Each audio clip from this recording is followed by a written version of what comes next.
Paul, it is absolutely wonderful to see you. How are you? I'm very, very well indeed. How are you? You're looking great. I've had my hair coloured. It does help. It does help. My hairdresser is a genius. So I do feel good today. Thank you very much indeed. And the sunshine's been helping, of course, hasn't it? Well, Julia, it certainly does. And look, it's got into our hair as well. It's lightened us. Absolutely. Absolutely. Well, listen, Paul, let's get into some of our content here, although I think we're probably going to digress, I suspect. In fact, I look forward to the digressions. You started in comedy. And in fact, a comedy performer, comedy music. You even performed at the London Comedy Store. I mean, why would you give a comedy career up to go into the world of business? Oh, God, what a really great question. Well, I spent over 10 years of my life playing the comedy circuit, the comedy store, places in America, all over America, like Catch a Rising Star, Caroline's. And being on stage every night is great fun and wonderful learning experience because you learn to survive and you have to learn to be fast. But it's also a very transient experience. If you're not in front of an audience, you're not making a difference. The audience's emotional experience is very in that moment. It sort of doesn't last beyond the next day. So it's a treadmill and difficult to get off. In my business work, it's very different. One point of contact with a client or a corporate audience can have an impact that lasts for years. And I get messages from people who've attended my lectures, speeches, courses, corporate events, telling me that they've just sort of started a business, got a promotion, got a dream job because of what they learned from me. And that is actually far more rewarding for me personally. So I think that's the reason that I found it so enticing to go into this world, really. I completely get that. Totally get that. It's sort of it's almost better than chocolate, actually, isn't it? That kind of when you hear clients saying that they've changed something as a result of something you've said, it's wonderful. Yeah, it is that thing of making a difference, and in the world of comedy, there's that sort of invisible wall between the performer and the audience. You know, another night, another audience, same jokes, another night, another act. When I work in business, I find there's so much more of a connection, more openness. And as you said, and you rightly say, it makes you feel good. It gives you a sort of a buzz that I love the buzz of stage, but this is kind of the buzz that keeps on giving. That's great. I love that. So you've written another book, and the latest book is called Humourology, and we can see Humourology behind you. Anybody who's watching on video, what's the definition of humourology? What does it mean? Well, humorology is how humor can measurably improve your business and your life. It's an area of work I've studied because obviously having a background in comedy and then working in psychology, I've kind of meshed those two areas to do it. And humorology is really how humor can dramatically improve your business and your life and your mental health and every area which lifts you up. And actually, my mission is to show leaders how to drive the success of their business through, I suppose, the scientific application of humor. That's it. Yeah, no, brilliant, brilliant. And they say that they ask the question: Are leaders born or are leaders made? Okay, are funny people born or are they made? Oh, God, that's one of those questions that actually on the Humourology podcast, which I host, comes up all the time with famous people who I discuss humor about. And I think that what the first thing that a baby does, for instance, is learns how to bond with people. And laughter is that immediate bonding tool. So I think we're all born with a sense of shared fun, but maybe people get that knocked out of them as they're growing up. So somebody in authority, a teacher, a parent, will go, stop messing around, or that's not funny, or you're not a funny person. And I think people lose their confidence. Essentially, I think that everyone can be funny, but they've got to work at it and trust it. And the essence of funny, I think, is probably there in everyone, but some people have lost it. And not everybody laughs at the same things. Yeah, that's true. That's absolutely true. Have you seen any benefits, or are you able to give us some examples of benefits of actually bringing humour into business? Oh, well, humor is the ultimate bonding tool, I think. And sales, of course, where clients tend to buy from people they like and they trust. What is the quickest way to get somebody to like you and trust you? Is to make them laugh. You know, when we're laughing, when we're connecting, we're also trusting, because people have that feeling that they are in your zone, as it were, and it's the quickest way to get in that zone. Um, we've all seen examples of social media where people have used humorous ways to create stronger relationships. And, you know, even in the case of a business, if you've got a customer complaint and you can add a bit of levity rather than gravity to it, you create a huge brand loyalty. You know, that's people want to feel engaged. What's the quickest way to feel engaged? Is to laugh with somebody. Think about it, Maria. Everybody you love to work with, what do they do a lot? They Laugh. do make me laugh. They do make, yeah, they laugh and they make me laugh. It's true. You're absolutely, and the people that you know in your life that you're drawn to more and want to spend more time with are the ones that make you, not the ones that make you sad, but the ones that make you happy. It's absolutely true.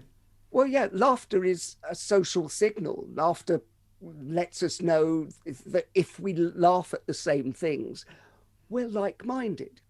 And that builds a trust and leads to engagement, which leads, hopefully, and I think definitely, to productivity. Um, and it's about people going home at the end of the day feeling that they've contributed and they're valued, basically. And I think it's probably one of the most underrated things, humor in business, whether because what we're doing, all business is about relationships. What does humor do? Breaks down every barrier to a relationship and enhances that. So for me, it's the number one tool that every business should have in its tool belt. Fantastic. And do you think, I mean, we were talking before we started this discussion, and I was saying this, and I want to see if you agree, that I think it's more important than ever now that we've been through such a tough time that we are able to have a bit more humour and a bit more levity and a bit more joy. Do you think it will help us be more resilient and bounce back faster if we put more humour into our lives? Oh, 100%. And what a great question. It is. Humor adds to the resilience. I mean, there's so much research out there about this. Humor changes the structure of the neurochemicals in the brain. It creates dopamine, serotonin, etc. You know, and when people say see the funny side of something, it literally gives us perspective on the problem. So I mean, I know personally at the Comedy Store, every performer I know, and these are all the most famous comedians in the world, died on a late night show. You know, their act, you know, they went off to the sound of their own feet. But most comedians turn these stories into humorous anecdotes. Why? Because it gave them perspective. You know, and perspective is everything in what resilience is. Resilience is really about, as a psychologist, about how you view what's happening to you. And if you can view it through the lens of, you know what, we are all ridiculous. We all have our moments.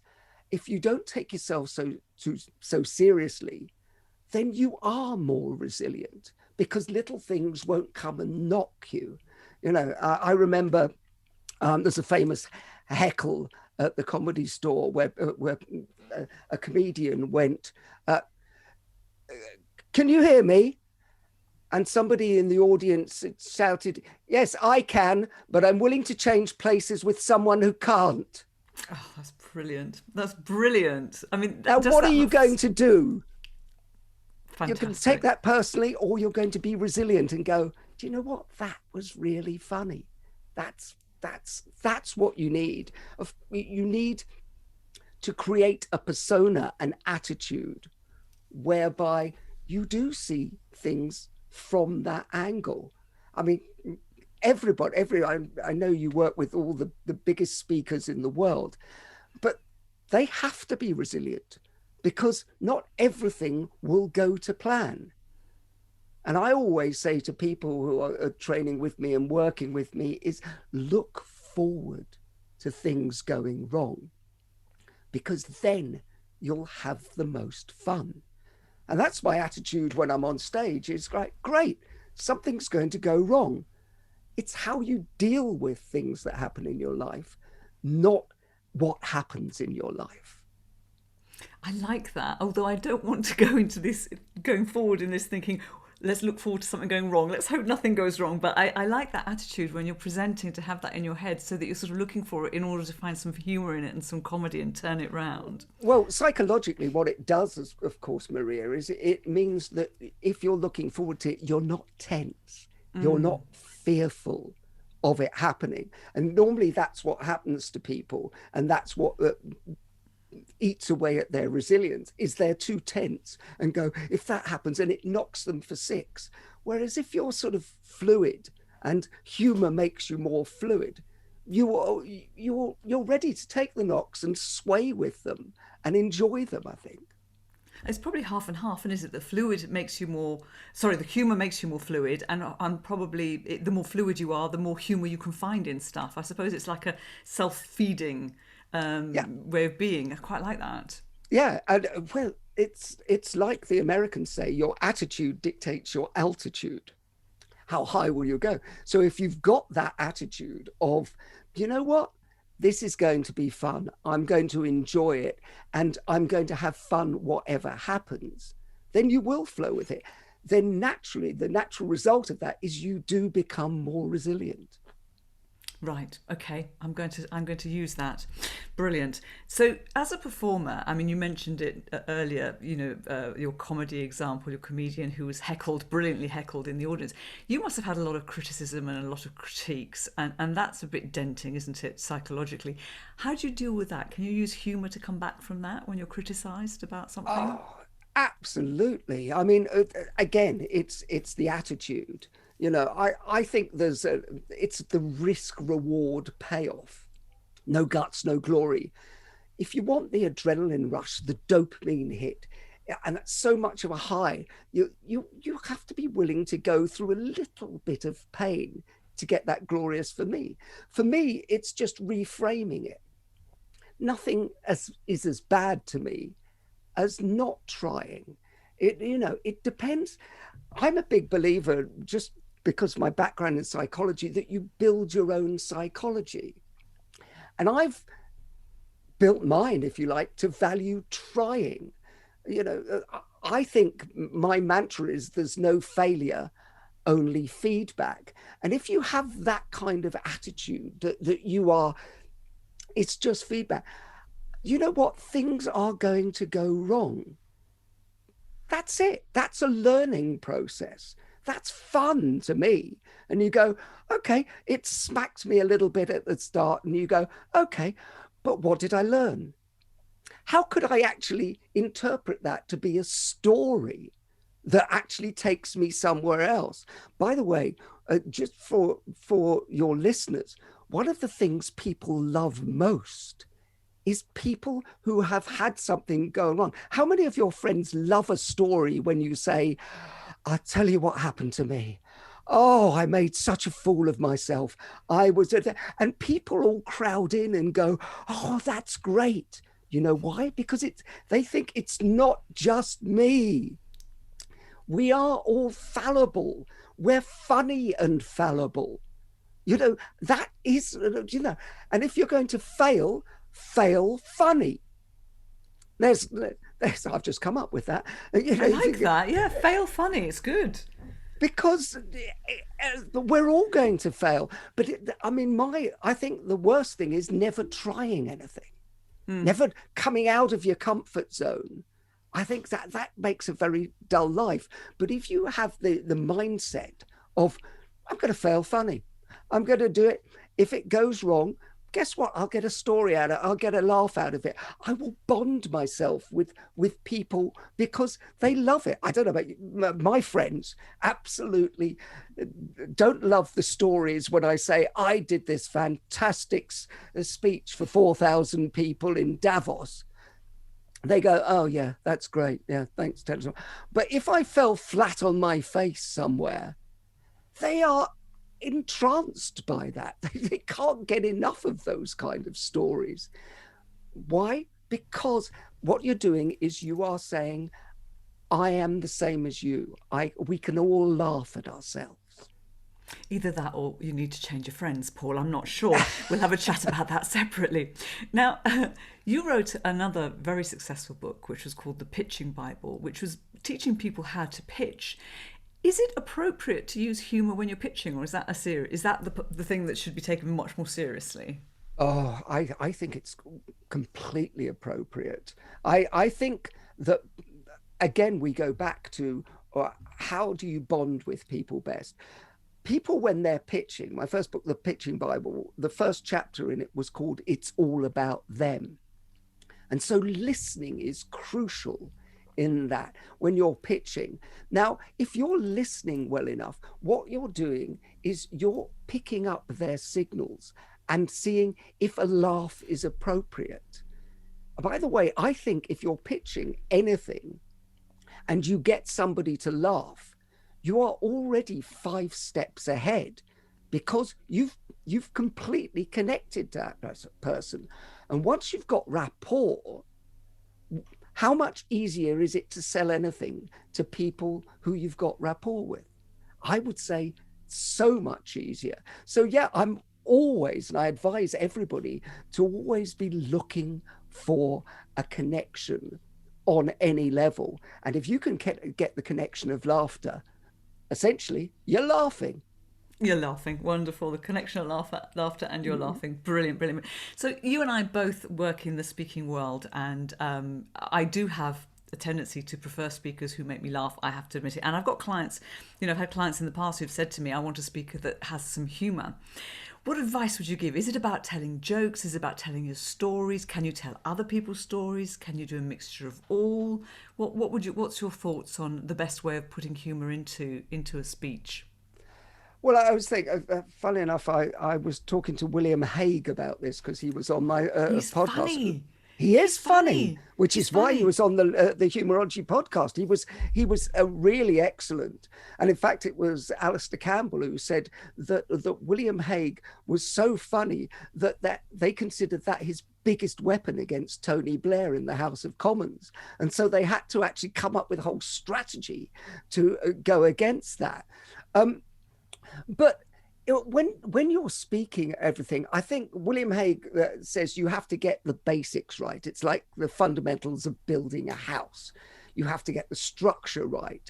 And then you see if it's appropriate to put humor in between, because you want the storytelling, you want the arcs. But I actually always think, and you are the queen of the speaking business, so you will know. But I always think the difference that makes a difference between a good speaker and a great speaker is that element of humor. Can they turn that bit on? Can they play? Can they tease? Can they cajole? Because what happens is that takes the audience to another level. And remember, if you can get a whole audience to laugh together, they come together, they are bonded in that moment, because you are making people do an involuntary act. A speaker at the end of a speech can get applause, and it may be lighter applause or heavier applause, but what the audience can't fake is laughter.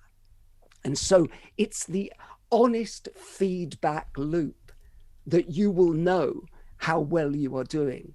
So I mean, I think laughter is the key to most things I would do, being a humourologist, wouldn't I? Yes, you're slightly biased. I love that though, and I think you're absolutely right. And what's wonderful is you're getting an audience to laugh. Laughter is great fun. Whereas you have speakers who come in and they're wanting you to do some other kind of activity, which is a bit awkward.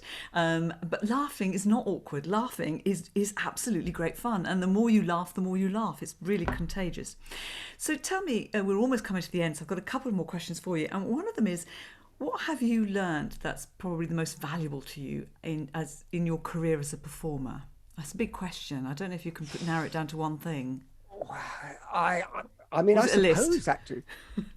Well, it may end up being a list, but I'm just in my head, I'm thinking, I think the most important thing, which sounds odd for people, for somebody who's so big on humor, is listening.